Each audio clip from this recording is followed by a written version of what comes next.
Welcome to Heritage Auctions. We're here in our headquarters in Dallas, Texas. My name is Christina Rees, and we've got some highlights that we would like to discuss with you. So, one of the things that we're going to talk about first is this Ellsworth Kelly. Yeah, so this particular Ellsworth Kelly, it came from a corporate collection, so it was hanging in a nice prestigious position for a long time. But I love this particular piece. It's immaculate condition. It's from 2001. It was printed with Gemini Gel, who Ellsworth Kelly did a majority of his printing with. He started with Gallery Mate. Mate Editeur in Paris in the mid-1960s. That's when he fell in love with printmaking. And he was a pretty active printmaker for a long time throughout his career, something he loved. But the thing that I love about this particular piece is that Kelly's inspirations were always very minimal and basic in the core three of line, color, and shape. And those kind of resonate throughout his whole career. And this particular piece has all three.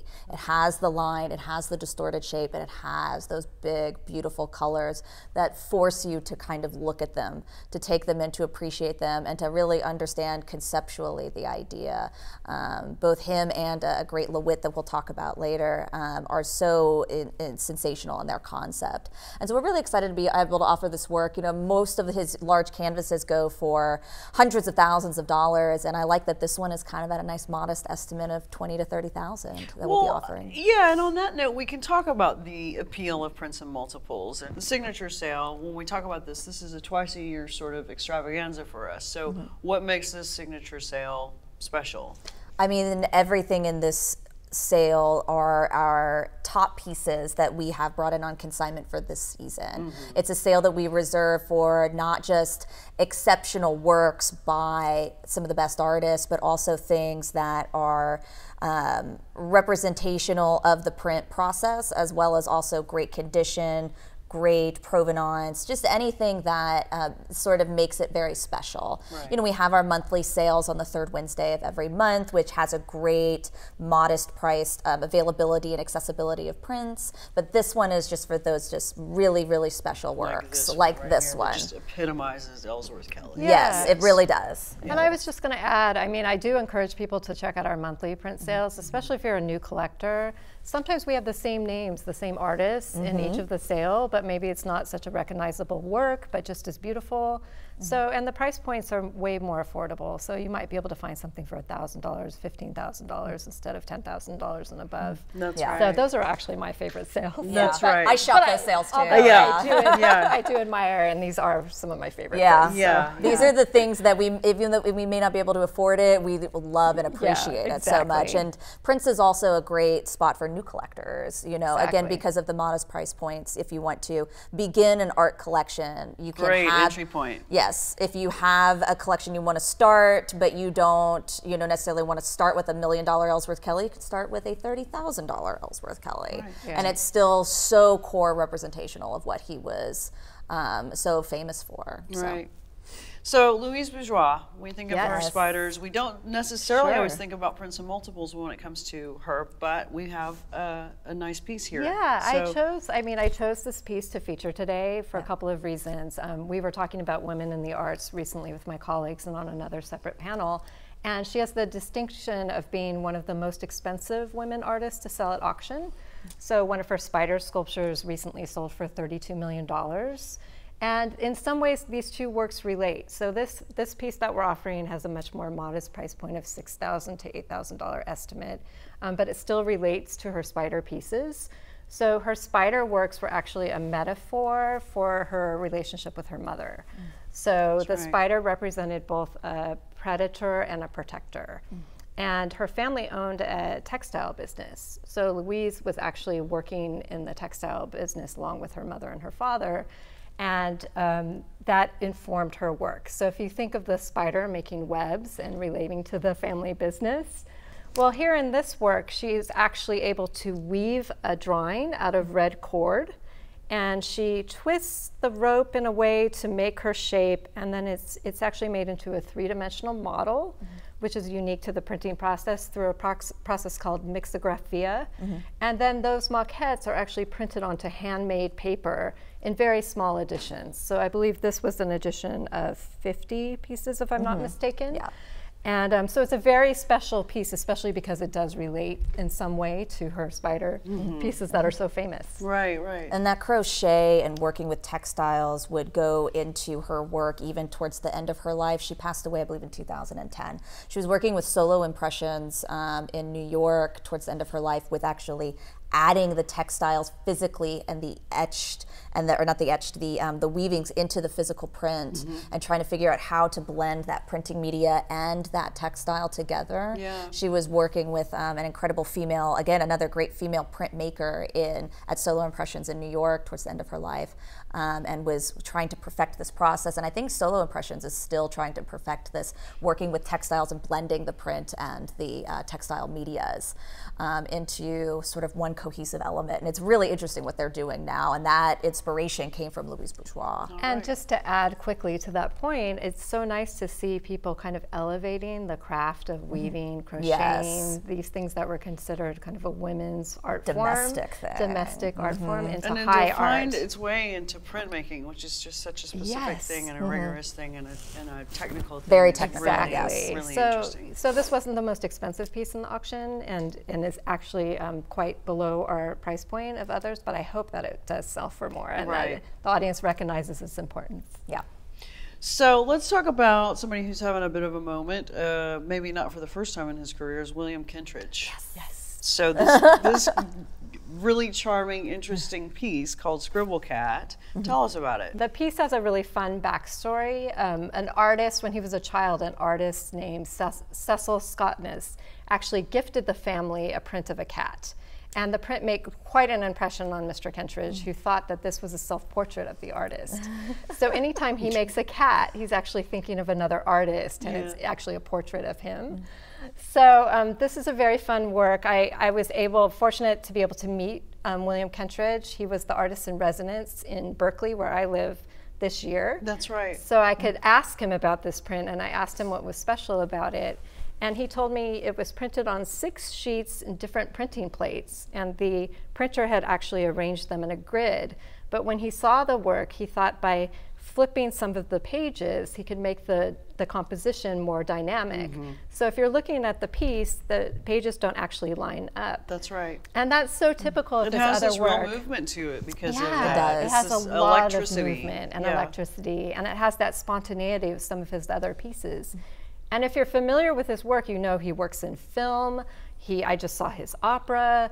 And the Scribble opera Cat sounded so cool, too. Amazing. And the drawings and the films and the work he's making, they all come together in his pieces. So you'll see Scribble Cat appear in some of his movies as a cameo. Nice. It comes up again and again. Nice. But you know, these pieces individually, they have these childlike, playful qualities to them. But when viewed in the context of the installation or the videos, his work actually is very deep and has political. There's a lot of weight there. Yeah, it it is. deals with social injustice. His work feels apartheid. quite heavy to me. It's very poetic, but it's quite It's heavy, but presented in a way to make you smile at the same time. You're really contemplating these deep issues. And this is a little bit of a counterpoint to that. This kind of little thing that kind of comes in and introduces some play. Yeah, That's a exactly. really nice thing for him. So, anyways, what a special time he's hot. So Yeah. what a special time to be able to He's doing present a this. residency in Northern California for Yeah, I think about the UC better part of a year. Berkeley. So it's been about a year. So I was He has fortunate. a show at the Broad right now, too. The Broad. right? I wish I could tell the audience and transport them all to the Broad and see this piece in the context of the exhibition. There are several films on view. There are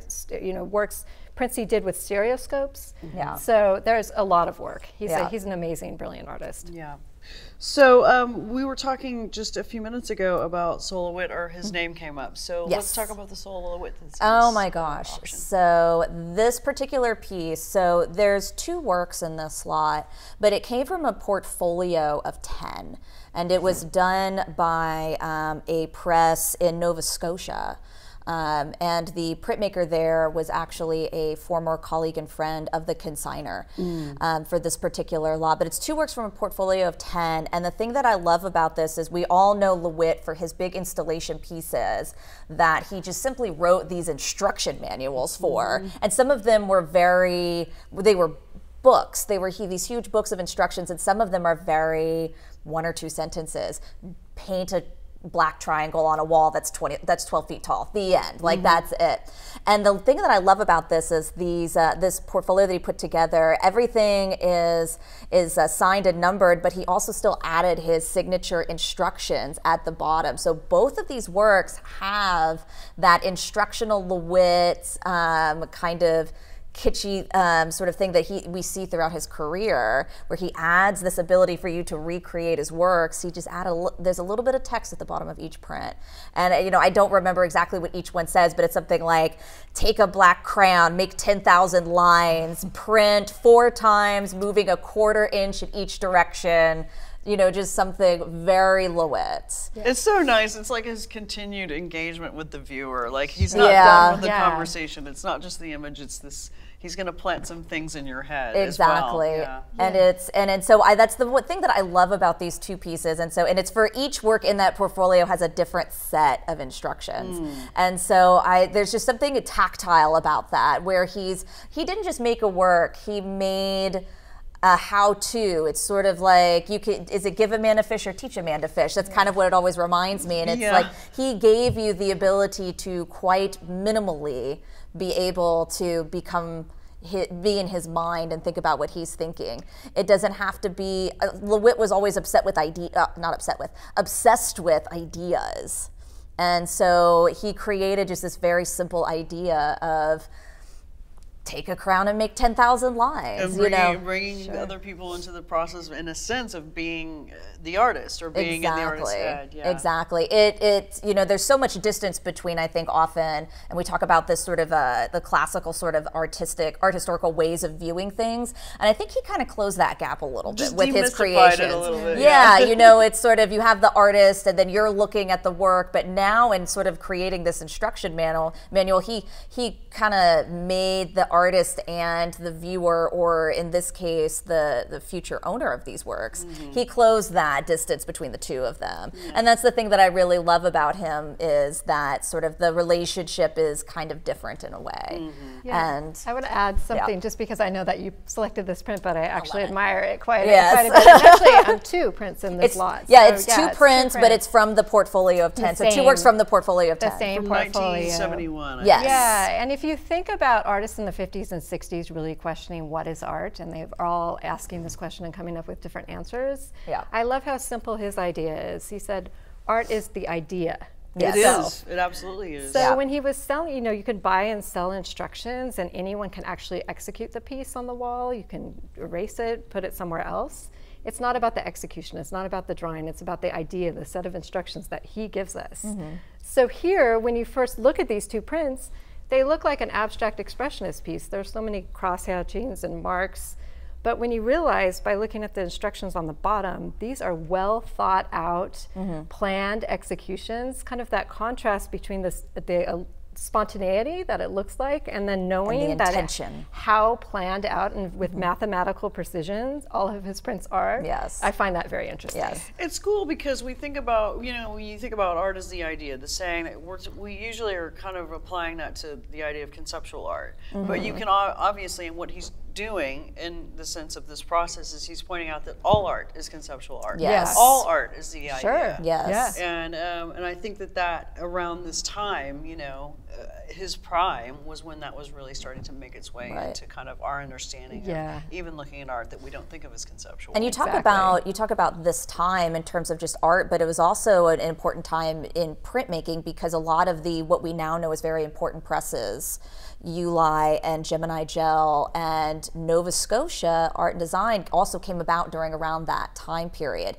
So the late 60s, early 70s, these core presses, Tamarin and Tyler Graphics, all of these great printmakers were at this time creating these great relationships with these just sensational artists, these what we now know as these very reputable artists. So these presses, and this is where I obsess about these printmakers and their relationship with the artist, was just, it was in its heyday, but also in its sort of its birth, its genesis. It was the way that these artists could go in and expand their ideas. I mean, Exactly. these printmakers were helping them continually expand on the ideas that they had already had. Yeah. So Exactly. And the late 60s, early 1970s was golden that era. golden era, the golden age. I'm a real sucker for it. I'm a real sucker for it. Yeah. So speaking of this, well, actually a little bit later, but the catalog image that you've chosen is Joan Mitchell. Yes. So let's talk about that. Oh goodness, it's our cover lot. Yes. So that shows Cover lot, we that's were so excited. We love this piece. And actually, front and back, because it's a diptych. So you've got the right side of the diptych on the front cover, and the left side of the diptych is on the back. Okay. And it's intended to be viewed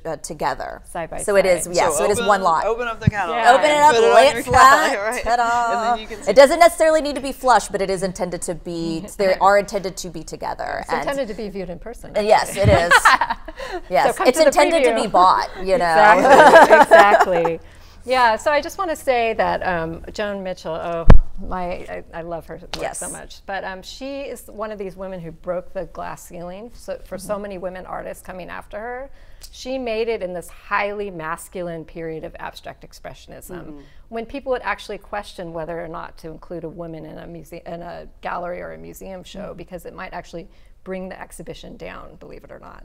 So she really had to fight to become successful, and we're so grateful that she is, and we can see her work today. But this is a large-scale piece, as you might expect of an abstract expressionist work. It has the same gestural brush strokes, and she was a master colorist. So when you view her work, I was fortunate, I just went to her exhibition at SF MoMA, and it was very emotional. Even my teenage son, walking through her show, said, "Mom, I don't know what's happening to me, but something about all these colors are making me tear up." And that's so great that you got it. I know, and so many people feel that way about her work. So I'm just very excited to show this. Unlike some of her male counterparts, she created these very poetic titles for her piece. So this is called Sunflowers 1. It's not called number 345 or something like that, like some of the other Sam works for the Francis-y, time. And she's thinking about the sunflowers in her garden in France and how they bloom and they die and the whole life cycle of the sunflower.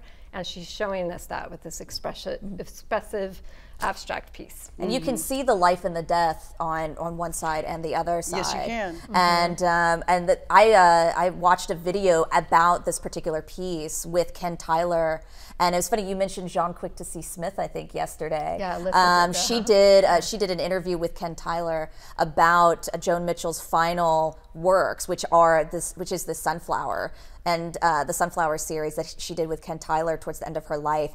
And the thing that I found interesting about this when I was watching the videos, Ken was talking about how the colors in this work are ones that she created, and that was one of the things that she liked about printmaking. And he said it was so interesting. She would take these printmaking crayons, the crayons that you use in lithography, and she would just kind of get emotional with it, and then she would take her hands and she'd just sort of start really kind of creating that emotion, and she's just sort of experimenting, and she's just kind got of visceral process. And in my mind, I could see it happening. I could see her with the lithographic stone, just with these lithographic crayons, just in it with her hands, trying to find that emotion that comes from abstraction, that abstraction gives us. And she's putting her body into it, and she's trying to find that perfect representation of the life of the sunflowers and the eventual death of the sunflowers. And it was really interesting to see that video. It is online if you all want to go see it. I would encourage you to go see Jean Quick to see Smith's interview with Ken Tyler. So he talks about a lot of different artists and works that he worked on. So it's a great, great introduction resource to printmaking. Yes, he was quite a juggernaut in printmaking. He worked with all the great artists. So if somebody wanted to see the Joan Mitchell or some of these other works, we do have previews. So we're going to preview this particular sale. So let's just talk about that for just 1 second, and then we'll let people go. What is the schedule for the previews? Yes, so we will be having our after hours VIP event Thursday, April 6th from 5 to 7. I'm sure a lot of people probably received invitations for that. So That's in New York. It is in New York. We will be open to the public. It will be at our Park Avenue office in New York. And then we will also be open to the public and previewing that Friday the 7th as well as Saturday the 8th. I see that. And then the following Monday and Tuesday, which will be the 10th and 11th. And we will only be previewing at our Park Avenue office in New York. If you have a special piece that you would like to see, you can make an appointment here at our Dallas office. But other than that, you can always email myself or Holly if you have inquiries, if you need additional pictures, if you have questions about the process or the significance and importance of the piece, about the provenance of the piece. We're always here to help answer those questions. And you don't need to attend the preview to bid. I just want Yes. to you can view them online. We can send you additional images, and that's not a requirement. That's right. So. A fraction of the people who go to see I mean, so many of our bidders are online bidders. Yes, Heritage does more online bidding than any other auction house. Right. And so if you're comfortable bidding online, we encourage it. You can register online. Start to finish, everything is online. But if you did have any questions, we're here to help. So everything can be done digitally. Well, I hope that you do join us for this April 18th Prints in Multiple. So you can join us online. You can come in physically if you'd like. And thank you so much, Rebecca and Holly, for joining us today and talking about this Thank you, event. Christina. It's exciting. Always love talking with you. Yeah, absolutely. Thanks.